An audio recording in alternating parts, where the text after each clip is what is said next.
페이지 80페이지 제15장 성녀 글라라가 성 프란체스코 및 그의 동료들과 함께 천사의 성 마리아 성당에서 식사한 일. 성 프란체스코는 아시시에 머물러 있는 동안 자주 성녀 글라라를 방문하여 거룩한 교훈을 주었다. 성녀는 성인과 함께 한번 식사하고 싶은 간절한 마음을 품고 몇 번 청해 보았으나 그는 도무지 그 기쁨을 주려고 하지 않았다. 그러던 중 동료들은 성녀 글라라의 소원을 알아차리고 성 프란체스코에게 여쭈었다. 사부님, 저같이 성스럽고 사랑스러운 동정녀 글라라 자매가 함께 식사나 하려는 사소한 일조차도 허락하시지 않는 사부님의 그 엄격은 저희들이 보기에 하느님의 애덕과는 일치하지 않는 것 같습니다. 더욱이 그분은 사부님의 설교를 통해 세속의 부귀영화를 모두 내버린 것을 생각하면 한층 더 그런 생각이 듭니다. 정말 그보다 더 큰 청을 했다 해도 사부님의 작은 영적 딸에게 그런 것쯤이야 들어주셔야 했을 것입니다. 이에 성 프란체스코는 그러면 내가 글라라 자매의 청을 들어주는 것이 좋겠습니까? 하고 물어보았다. 이 말의 동료들은 네, 사부님, 그런 위로를 사부님이 글라라 자매에게 준다는 것은 정말 좋은 일이지요. 하고 대답했다. 성인은 다시 입을 열어 다들 좋아하는 모양이니 나도 그런 생각이 듭니다. 그렇지만 기왕 위로를 줄 바에야 이 식사를 천상의 성 마리아 수도원에서 하기로 합시다. 그 자매는 오랫동안 성 다미아노 수녀원에만 갇혀 있었으니 자기가 삭발하고 그리스도의 신부가 된 그 천사의 성 마리아 수도원을 다시 보게 된다면 아주 기뻐할 것입니다. 자, 그러면 그곳에서 하느님의 이름으로 식사를 합시다 하였다. 정한 날이 오자 성녀 글라라는 수녀 한 사람을 데리고 수녀원을 나와 성 프란체스코 동료들의 호의를 받으며 천사의 성 마리아 수도원으로 왔다. 성녀는 제대 앞에 있는 동정 마리아 상에 경건히 인사를 올리니 거기가 바로 자기 머리카락을 자르고 수건을 받았던 곳이다. 식사 시간이 될 때까지 안내를 받아 수도원 구경을 하고 있는 동안 성 프란체스코는 늘 하는 습관대로 맨 땅 위에 식사 준비를 시켰다. 식사 시간이 되자 모두 한자리에 모여 성인과 성녀 글라라가 또 성인의 동료 하나와 성녀 글라라의 한 동료 자매가 함께 앉고 다른 동료들도 겸손되이 각각 식탁에 자리 잡았다. 첫 음식이 나오자 성 프란체스코는 아주 감미롭고 감격에 넘친 말로 너무나도 신비스럽게 하느님에 관해 이야기하였으므로 한없는 천상의 은총이 그들 위에 내리어 모두들 하느님께로 타론되고 말았다. 그들이 모두 눈과 손을 하늘로 높이 쳐들고 타론에 빠져 있을 때 아시시와 베토나와 그 근처의 사람들은 천사의 성 마리아 성당과 수도원 전체 그리고 수도원 옆에 있던 나무숲이 온통 불타고 있는 것을 보았다. 마치 그 새빨갛게 이글이글 타는 불길이 성당도 숲도 수도원도 순식간에 전부 휩쓸어 버리는 것처럼 보여 아시시 사람들은 틀림없이 모두 다 타버릴 것이라고 생각하곤 급히 서둘러 그 불을 끌어 달려왔다. 그러나 수도원에 막 당도하여 보니 불은 하나도 없고 성 프란체스코가 성녀 글라라 및 그 동료들 모두와 함께 관상 중에 하느님께로 타론되어 조촐한 밥상머리에 둘러앉아 있음을 보게 되었다. 불을 끌어 달려왔던 사람들은 이 엄숙한 광경을 목격하고 그 불은 이 세상 불이 아니라 하느님께서 거룩한 형제 자매들의 영혼에 불붙고 있는 하느님에 대한 사랑을 똑똑히 나타내시기 위해 기적적으로 보여주신 것이었음을 확실히 깨닫고는 천상적인 위로를 가득 안은 채 감동되어 돌아갔다.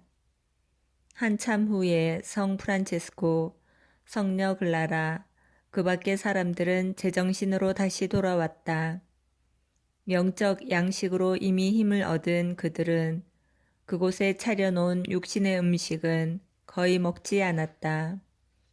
축복의 잔치가 끝난 뒤 성녀 글라라는 호의를 받으며 성 다미아노 수녀원으로 갔다.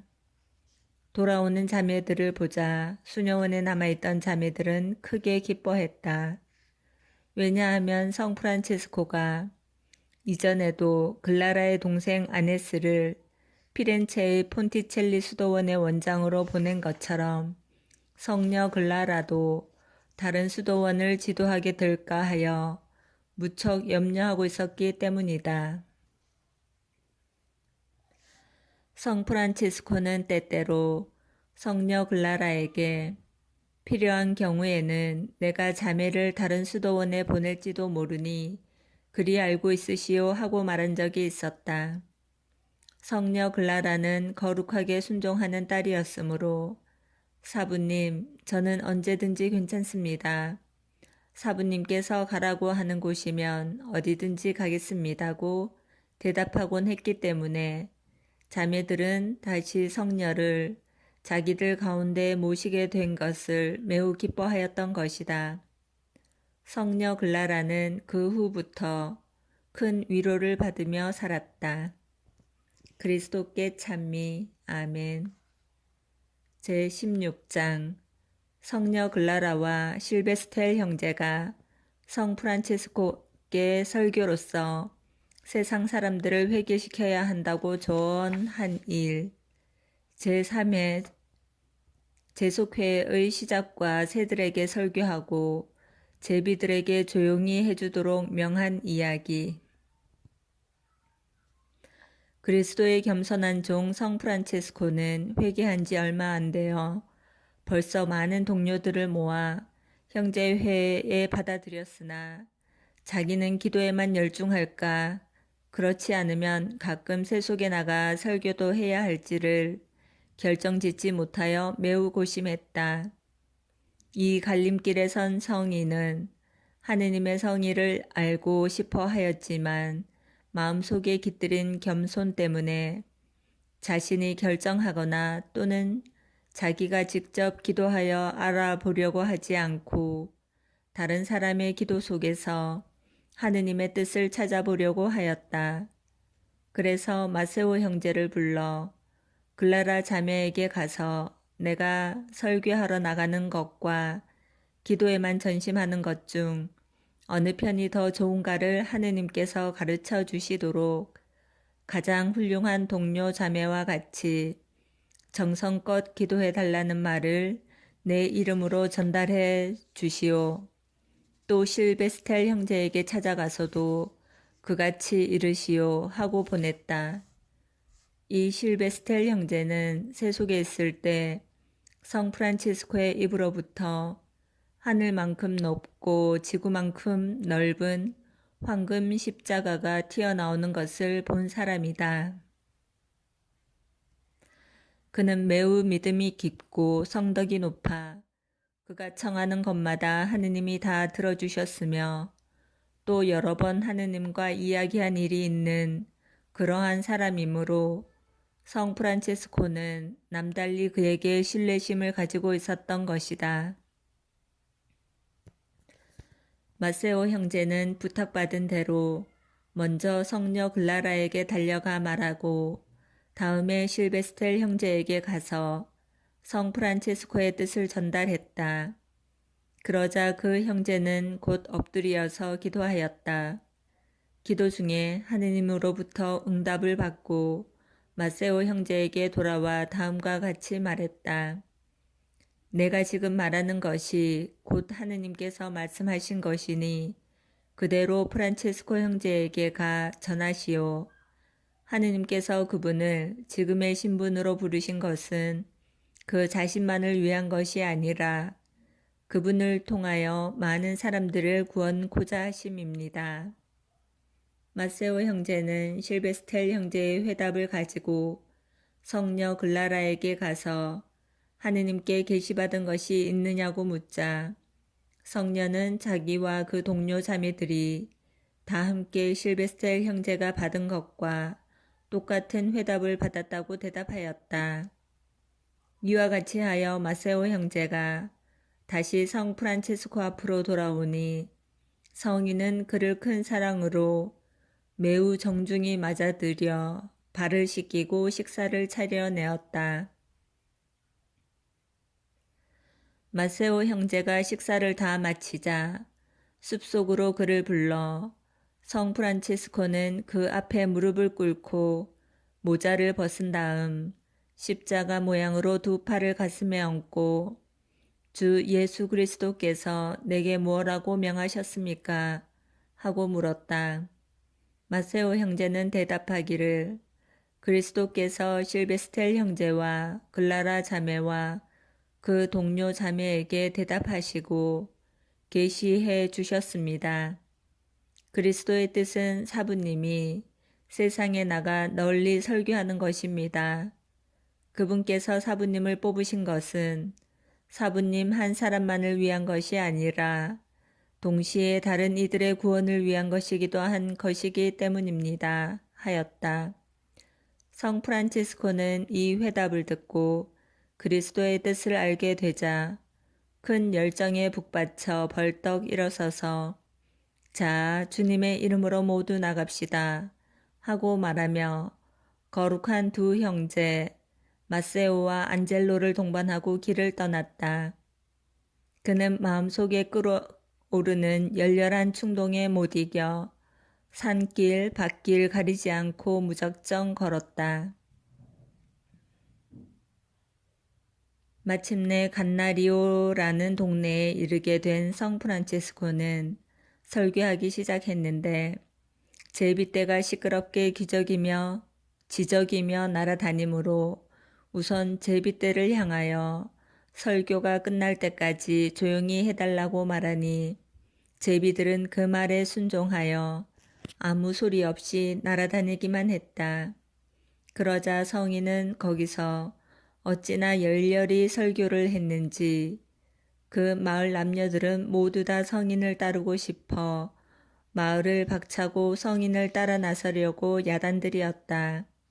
그러나 성 프란치스코는 그것을 허락치 않고 성급히 서둘거나 떠나지들 마십시오.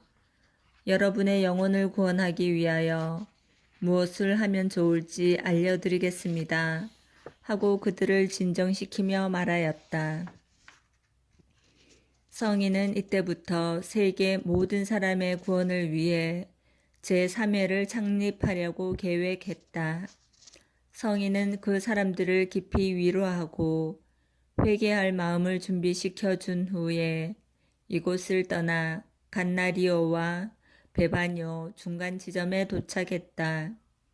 이와 같이 변함없는 열정으로 여행을 계속하고 있는데 어느 날 성 프란치스코는 길가 몇 그루의 나무 위에 무수히 많은 새들이 한때 앉아 있는 것을 보고 이상히 여겨 동료들에게 여기서 잠깐 기다려 주시오. 우리 형제들인 새들한테 가서 설교를 하고 오겠습니다. 하고 말한 다음 풀밭으로 들어가 땅에 앉아있는 새들한테 설교를 시작했다. 그러자 금방 나무에 있던 새들도 성인 앞으로 날아와서는 설교를 들으며 꼼짝 않고 모두 다 그대로 있었다. 그 새들은 나중에 성인이 강복해 줄 때까지 떠나지 않았다. 얼마 후 마세오 형제가 마사의 야고보 형제에게 말한 것을 보면 성 프란체스코가 새떼가 앉아있는 가운데로 들어가서 성인의 수도복이 새들에게 스쳤는데도 한 마리도 움직이는 일이 없었다는 것이다. 성 프란치스코의 설교 내용은 이러했다. 우리 형제인 여러분은 여러분의 창조주 하느님께로부터 모두들 끝없는 은혜를 입고 있으니 언제나 어디서나 하느님을 찬미해야 합니다. 왜냐하면 그분이 여러분들에게 아무데나 마음대로 날아다닐 자유를 주셨고 또 2겹, 3겹의 고운 옷을 입혀 주셨기 때문입니다. 더군다나 그분은 여러분의 종족이 세상에서 몰살될까봐 노아의 방주 속에 여러분 선조들을 보호해 주셨고 여러분이 공기로 된 생활터전에 살도록 마련해 주셨습니다. 이 밖에도 여러분은 씨 뿌리거나 거두어 들이지 않아도 하느님께서 먹여주시고 강과 샘물을 주어 마시게 하시며 산과 골짜기는 피난처로 또 큰 나무는 보금자리를 치라고 거저주십니다. 여러분은 바느질이나 길쌈을 할 줄 몰라도 하느님께서 친히 여러분과 어린 것들에게 입을 옷을 주십니다. 이처럼 좋은 것을 많이 주시니 창조주께서는 여러분을 무척 사랑하시는 것입니다. 그러니 내 형제들이여 배은망덕하는 죄에 떨어지지 말고 항상 하느님을 찬미하도록 힘쓰십시오. 성 프란치스코가 이렇게 말하는 사이에 새들은 모두 부리를 벌리고 목을 길게 빼고는 날개를 펴서 땅에까지 공손히 머리를 숙였다. 그러고는 몸짓과 노래로서 거룩한 사부님의 말씀이 참으로 새들에게 크나큰 기쁨을 일으켜 주었음을 나타내고자 하였다. 성인은 새들과 더불어 즐거워하고 기뻐했으며 이 새떼가 엄청나게 큰 무리였고 또한 그것들이 아주 예쁘게 가지각색의 종류요 얌전하고 친숙함에 경탄하여 새들과 어울려 창조주께 경건히 찬미 드렸다. 마침내 설교가 끝났다. 성인이 십자성호를 긋고 날아갈 허락을 주자 아름다운 노래를 제잘거리며 줄지어 하늘로 높이 높이 날아올랐다. 새들은 성 프란치스코가 그은 십자가의 금을 따라 4패로 나누어서 첫 패는 동쪽으로, 둘째 패는 서쪽, 셋째 패는 남쪽, 넷째 패는 북쪽으로 제각기 형언할 수 없는 목소리로 지저귀면서 멀리 날아갔다. 이것은 그리스도 십자가의 기수인 성 프란치스코가 새들에게 설교한 후 십자가의 표를 그었고 그 표에 따라 사방으로 새들이 갈라져 나간 것처럼 그리스도의 십자가로 된 설교 역시 성 프란치스코가 형제들을 통해서 또다시 세상 곳곳마다 널리 전해질 것을 뜻하는 것으로 보였다. 사실 이 형제들은 새들과 마찬가지로 이 세상에서 제 것이라곤 아무것도 없이 오직 하느님의 섭리 하나에 자신들의 생애를 맡기고 살아갔다. 그리스도께 찬미. 아멘.